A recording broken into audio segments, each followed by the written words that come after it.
Tem uma outra informação. O presidente do Senado, Davi Alcolumbre, disse em um comunicado que confia no fortalecimento das instituições, entre elas o Poder Judiciário, e que o Congresso Nacional não admite interferência na atuação dos poderes.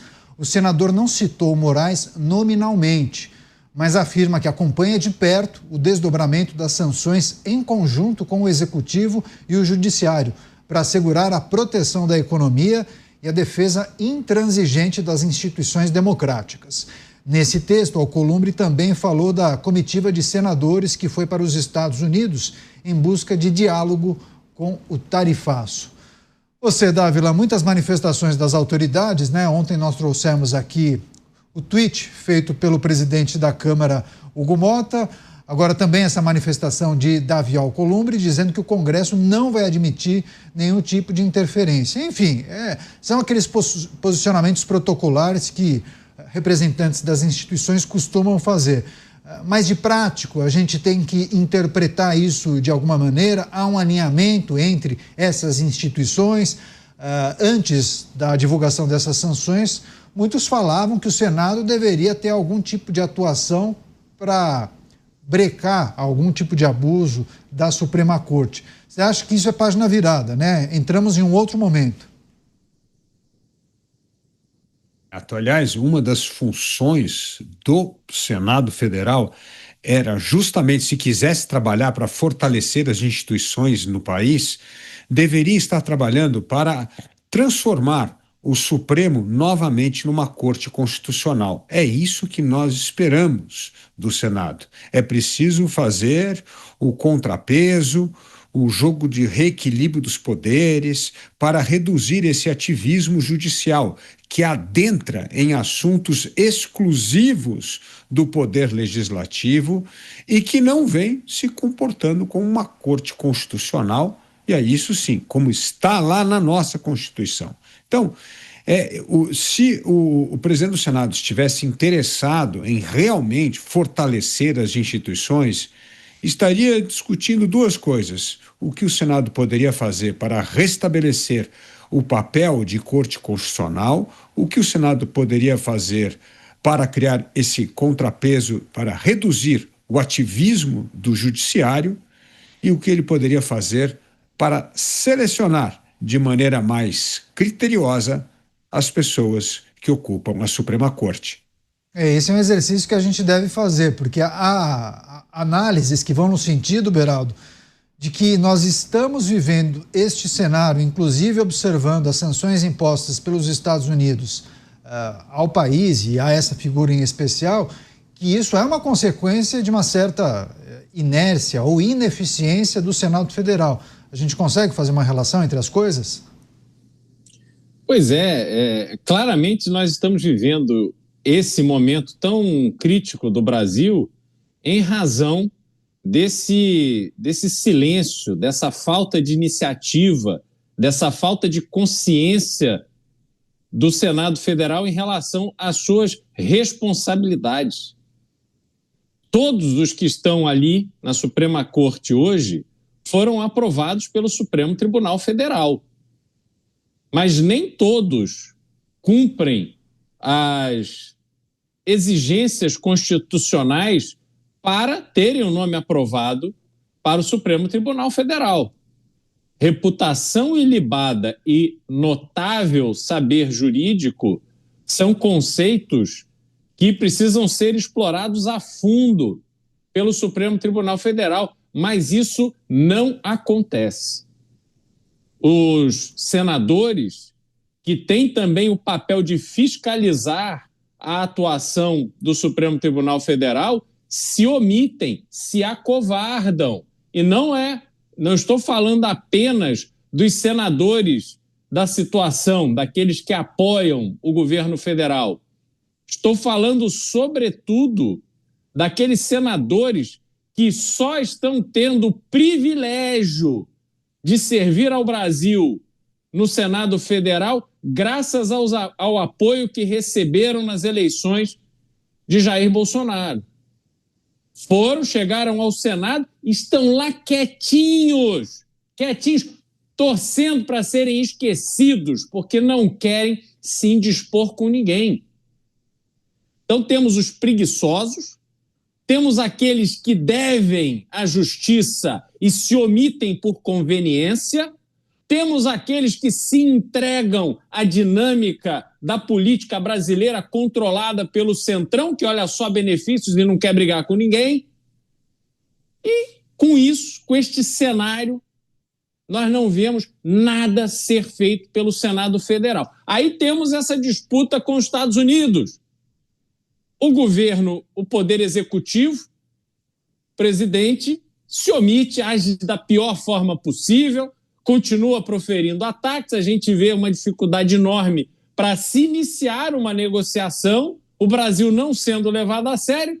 Aí um grupo de senadores tem a brilhante ideia de ir para Washington às custas de dinheiro público. Chegando lá, colocam a sua bermudinha para fazer reunião em saguão de hotel, parecer que estão lá fazendo alguma coisa a sério, de bermudinha.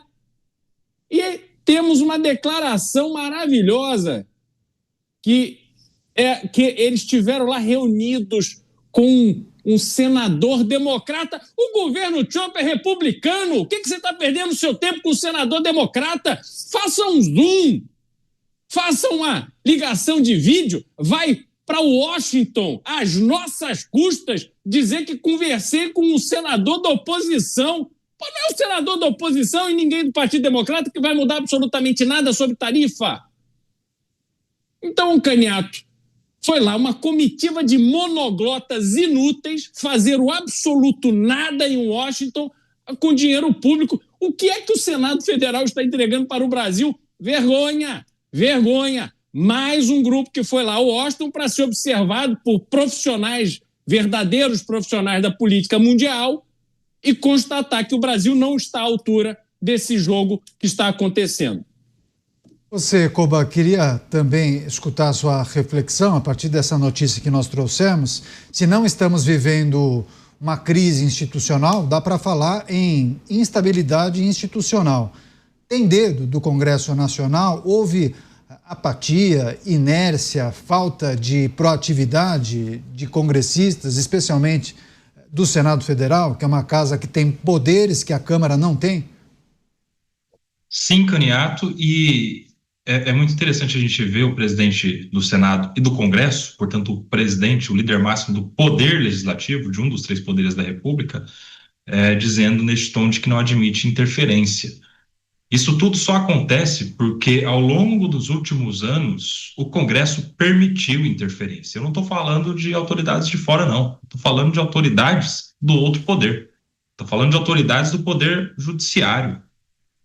Como que agora, diante de uma sanção ao ministro da Suprema Corte, a gente fala de uma interferência de agentes externos na soberania nacional? Agora a gente está falando de interferência, de que não tem que ter esse tipo de ação contra um poder constituído. Por que é que ninguém falou nada sobre todas as ações contra um poder também constituído, que é o poder legislativo? Quando os parlamentares votam algo, votam uma lei, um decreto legislativo, por exemplo, para tomar aí o exemplo mais quente, mais recente, que é o do IOF, e vem outro poder e sobrepõe com uma decisão. Tendo votado lá centenas de deputados, dezenas de senadores, vem o Poder Judiciário e sobrepõe. Aí não tem interferência? Como que os parlamentares que votam, discutem uma lei, passam por diversas comissões, Constituição e Justiça, as comissões temáticas, é votado no plenário e depois simplesmente alguém dá interpretação diferente no Supremo Tribunal Federal? Aí não tem interferência? Qual é a razão de não se proteger o poder legislativo brasileiro? Essa reação toda em relação ao que está acontecendo com o ministro da Suprema Corte já é uma radiografia, já nos dá um diagnóstico muito interessante que a gente tem um poder sobre todos os outros aqui no Brasil, que é o Poder Judiciário. Porque não haveria uma reação desta proporção se fosse contra algo decidido no bojo do Poder Legislativo, lá nos nossos parlamentares, que tem se tornado um subpoder. tem se tornado subserviente às decisões do Poder Judiciário. E eu não estou falando aqui de nenhum tipo de indignação ilícita, não. Estou falando de caminhos institucionais previstos na Constituição que dependem aí de ações de acordo com o que está previsto no nosso texto constitucional. Primeira questão, fazer uma boa análise dos indicados à Suprema Corte. Só há sabatina do Senado porque há poder do Senado de sabatinar, mas há muitos anos, e aí não é desta formação do Senado Federal, não, há décadas que isso tem se tornado uma sabatina pro forma. Aquele que é indicado será naturalmente ministro. E aí não tem nenhum tipo de juízo de valor sobre a conduta ilibada, sobre o notório saber jurídico e sobre questões que importam politicamente, porque se há uma sabatina de políticos, deve haver também uma decisão política dos senadores. E aí, infelizmente, a gente tem esse tipo de conduta aí que é justamente uma sobreposição de um poder sobre o outro, mas agora, já que este poder tem um ministro que está sofrendo sanções internacionais, aí a gente vê um grande movimento contra a interferência dos agentes externos com o Brasil. Se isso tudo tivesse sido feito antes pelo Congresso Nacional, em especial pelo Poder Legislativo no Senado, talvez a gente não tivesse chegado neste nível. Pois é, agora, uma situação como essa acaba sugando a energia das instituições, das figuras, das autoridades que deveriam estar debruçadas para resolver problemas muito importantes para o funcionamento do país, né, Dávila? De que maneira essa situação acaba invertendo as prioridades? Até amanhã, dia 1º, vai ter a abertura do retorno do judiciário, né? Inclusive as informações que nós temos indicam que o ministro Moraes deve fazer um pronunciamento, deve tratar da questão que envolve as medidas tomadas pelos Estados Unidos. Enfim, vamos ver exatamente qual vai ser o posicionamento dele, né? Geralmente é o presidente da casa quem se manifesta, né? E faz aquela abertura dos trabalhos no caso do segundo semestre. Mas, Dávila, o que está por vir, né? Quando a gente observa que agora as atenções estão todas voltadas para questões que vão além das tarifárias, né? Você destaca que, olha, é importante não perdermos o foco das negociações para reverter a taxação para os produtos brasileiros. Mas não se trata somente disso, né, Dávila? Politicamente, nós sofremos um impacto grande. É verdade, Caneto. Pior, o Congresso voltando, o que tem de pauta-bomba criada pelo próprio Congresso é inacreditável. Primeiro, aumentar o número de deputados agora, o que é uma aberração, não só na questão financeira, o Brasil está quebrado, nós vamos aumentar ainda mais a despesa pública, como é uma violação da Constituição brasileira que vai distorcer ainda mais os critérios de representatividade no país. Então, olha que absurdo. Esse foi o projeto aprovado na Câmara, que agora foi vetado pelo presidente da República. Depois, tem a PEC mais vergonhosa da história da Câmara e que agora está no Senado, que é oficializar o calote do precatório. Um absurdo isso.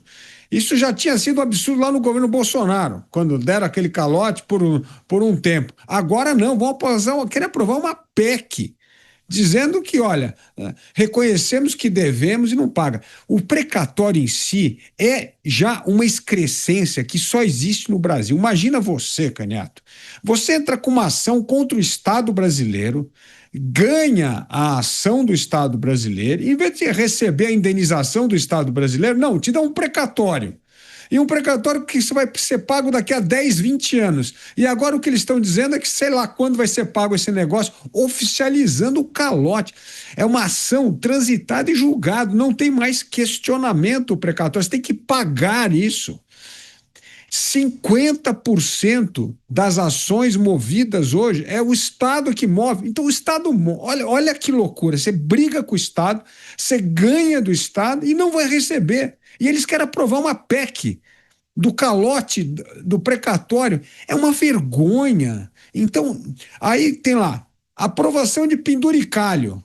Não, mas aí a Justiça já está combinado com a Justiça, com o Poder Judiciário, que isso não vai contar Na meta fiscal, vai ser um extra-orçamento. Como extra-orçamento? O dinheiro é único, só tem um caixa único. Então, assim, as pautas que estão sendo debatidas no Congresso Nacional são vergonhosas. Onde estão as reformas?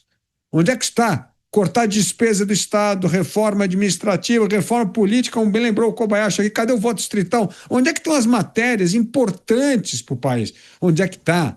Reduzir a despesa pública, olhando à frente para a gente diminuir a carga tributária. O brasileiro não aguenta mais pagar imposto nesse país para sustentar esse Estado caro, corrupto e ineficiente. Então, assim, o Congresso realmente só vota ou pauta corporativista ou pautas que prejudicam o brasileiro porque aumenta a dívida pública e isso faz com que aumente a carga tributária.